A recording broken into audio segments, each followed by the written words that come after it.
Moving on, Belarus is working on a new military doctrine which will make for the use of nuclear weapons.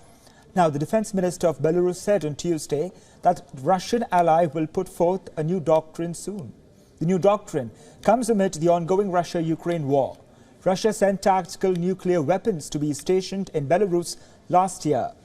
Russia has also used Belarus territory as a springboard to send its troops into Ukraine in 2022. Moscow also maintains military bases and weapons in Belarus. Russia has said it will maintain control over those weapons. These weapons are intended for battlefield use and have short range and comparatively low yields. Currently, it is not clear how the new doctrine can be applied to Russian weapons. The doctrine will be presented for approval to all Belarusian People's Assembly. The Assembly is a representative body that operates in parallel with the Belarusian parliament. Belarus had both tactical and long-range nuclear weapons when it was part of the Soviet Union. The weapons were transferred to Russia after USSR's collapse. This doctrine is the only time that Belarus has delved into a nuclear doctrine after the fall of the Soviet Union.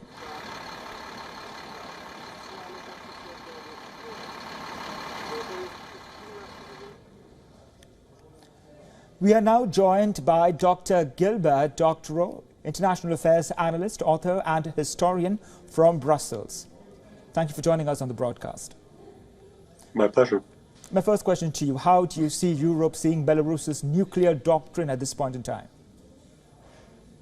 The Belarus nuclear doctrine, which is being rolled out, and still remains a bit unclear what the contours of it are, it has to be put into a broader context of Russia readjusting its nuclear posture, its own nuclear doctrine, in accordance with the changing circumstances, the changing threats that it sees coming out of the war in Ukraine.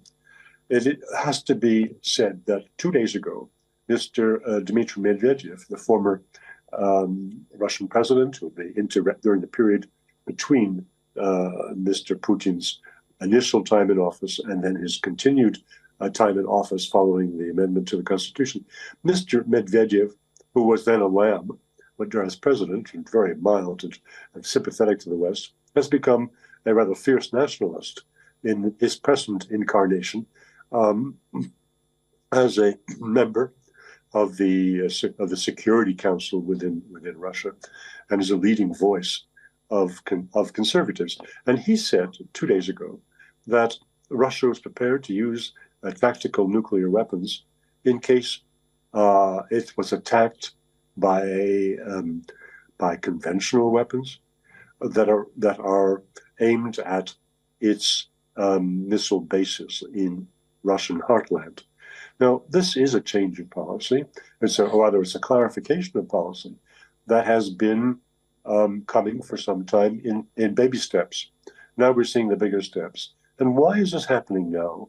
I think it's safe to say that Russian intelligence is aware of possible dramatic attacks coming into the Russian heartland as a result of the va-bank, the go-for-broke policies that are created now in Washington, in London, in Berlin, and Brussels, in order to save what can be saved of the lost cause of Ukrainian NATO membership and Ukrainian continued existence as a major sovereign state in Europe. The Russians have heard Mr. Podolyak and other top Ukrainian officials say that, yes, the war is not going very well for them, but they have a few more tricks up their sleeve. And the tricks up their sleeve could very well be the use of long-range missiles provided by Germany, by France and Britain, to strike at defense bases within the Russian Federation. Russia is putting everyone on notice, and Belarus is a party in this policy to say, you do that and you'll get a nuclear response. We'll be tracking the developments very closely. Dr. Gilbert, Doctor, thank you for joining us on the broadcast to give us your viewpoints on this matter. Thanks for inviting me.